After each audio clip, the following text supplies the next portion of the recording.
Assalamualaikum warahmatullahi wabarakatuh. Waalaikumsalam warahmatullahi wabarakatuh.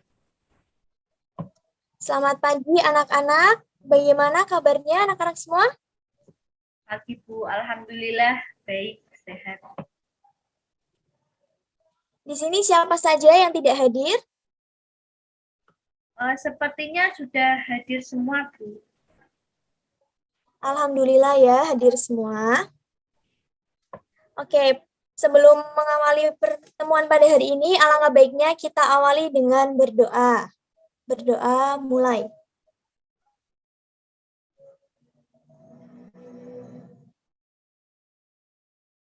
Berdoa selesai. Oke anak-anak, pertemuan sebelumnya kita sudah mempelajari bagaimana menentukan unsur-unsur berita dan kita juga sudah tahu bagaimana meringkas dan menyimpulkan berita. Pada pertemuan kali ini kita akan belajar menemukan struktur dan kaidah berita.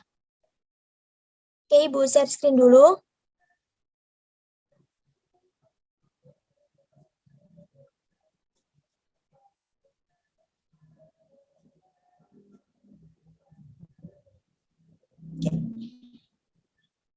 Yang pertama kita akan belajar kaidah-kaidah kebahasaan.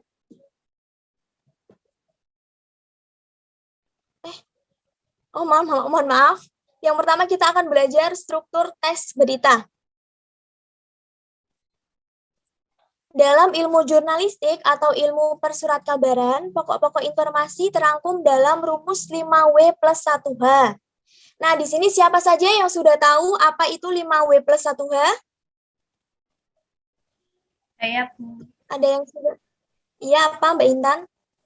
What, who, where, when, why, sama how.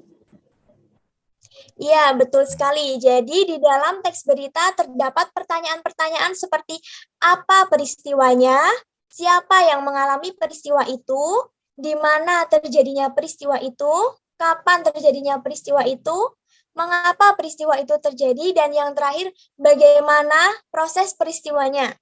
Keenam peristiwa tersebut lazim ditempatkan di bagian awal pemberitaan yang kemudian sering disebut sebagai unsur-unsur berita. Adapun susunan dari unsur-unsur berita itu bisa variatif. Misalnya ada didahului dengan penyajian kata apa. Ada pula yang diawali dengan kata kapan. Ada juga pertanyaan bagaimana yang biasanya ditempatkan pada bagian badan berita. Selanjutnya kita akan belajar kaidah-kaidah kebahasaan. Oke, yang pertama penggunaan bahasa bersifat standar atau baku. Bahasa standar itu akan lebih mudah dipahami oleh masyarakat umum. Bahasa-bahasa yang bersifat populer atau bahasa kedaerahan akan dihindari oleh media-media nasional. Berikutnya ada penggunaan kalimat langsung sebagai variasi dan kalimat tidak langsungnya. Kemudian penggunaan konjungsi bawah yang berfungsi sebagai penerang kata yang diikutinya. Di sini ada yang tahu apa itu konjungsi? Kata hubung Bu. Iya, betul sekali, kata hubung. Hal itu terkait dengan pengubahan bentuk kalimat langsung menjadi kalimat tidak langsung. Contohnya, Aryana mengatakan bahwa ibunya pingsan dan tidak ada satupun orang di rumah yang bisa membawa ke rumah sakit. Selanjutnya ada penggunaan kata kerja mental atau kata kerja yang terkait dengan kegiatan dari hasil pemikiran. Nah, kata kerja itu antara lain ada memikirkan, membayangkan, berasumsi, berpraduga, berkesimpulan, dan beranalogi.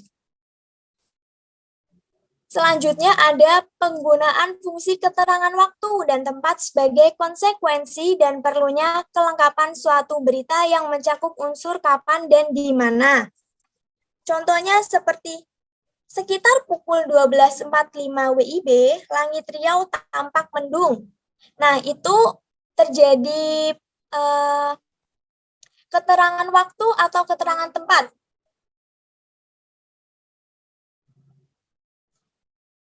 Iya, keterangan waktu karena ada waktunya 12.45 WIB.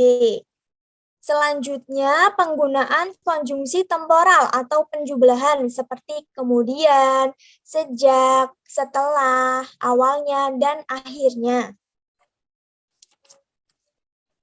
Oke, selanjutnya,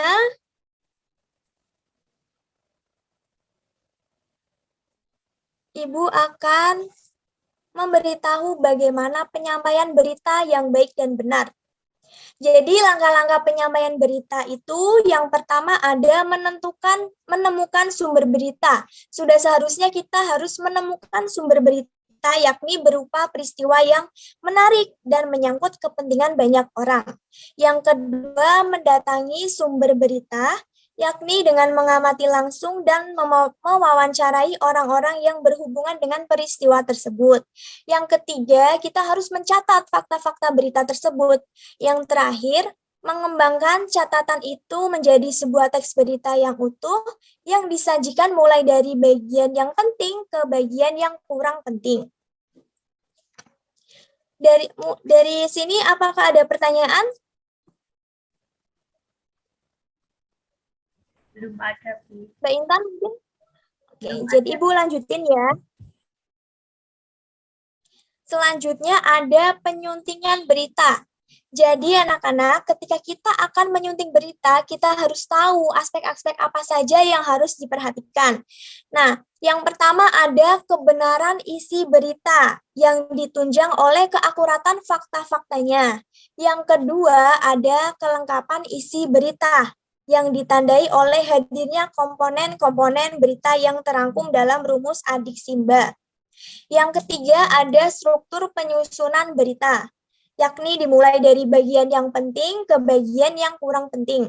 Yang keempat, penggunaan bahasa yang terkait dengan keefektifan kalimat, kebakuan kata, dan ketepatan ejaan dan tanda bacanya. Oke, selesai sudah materi kita pada hari ini. Apakah ada pertanyaan?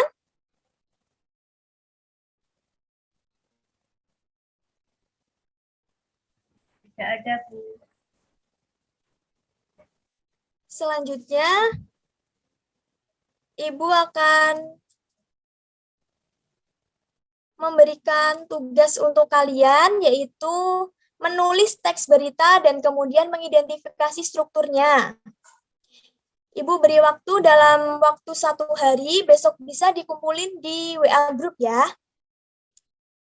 Untuk penugasan, apakah ada pertanyaan? Tidak ada, Bu. Oh, itu ada, oh sudah ada deadline-nya, Bu. Ya, Bu, sudah. Iya, sudah ada deadline-nya. Oke, Ibu kira cukup. Mohon maaf apabila ada kesalahan kata. Wassalamualaikum warahmatullahi wabarakatuh. Waalaikumsalam warahmatullahi wabarakatuh.